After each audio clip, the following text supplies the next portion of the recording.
कबीरधाम जिला के भाई मन ला एक सुनहरा अवसर दिए जाते। नया साल के उपलक्ष्य में यहाँ सहसपुर लोहारा में सम्राट स्टूडियो के माध्यम से यहाँ के कलाकार भाई मन ला ऑडियो रिकॉर्डिंग और वीडियो रिकॉर्डिंग की सुविधा कम बजट में दे जाते, ताकि यहाँ के कलाकार मन ला कोई परेशानी न हो।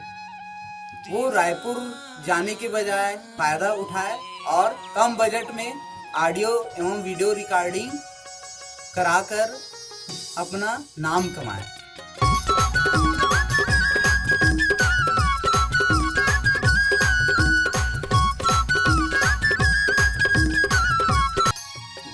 कबीरधाम जिला के सहसपुर लोहारा में सम्राट स्टूडियो के माध्यम से संगीत का क्लास चलाया जा रहा है, जिसमें शास्त्रीय संगीत, लोक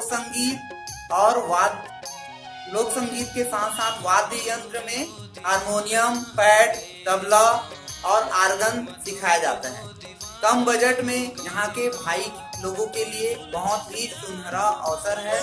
यहाँ जो कलाकार भाई लोग रायपुर जाकर रिकॉर्डिंग कराते हैं, उनके लिए एक बेहतरीन और सुनहरा अवसर है कि कम बजट में अपने गीत और संगीत को लोगों के दिलों में ले जाने के लिए बहुत ही सुनहरा अवसर है।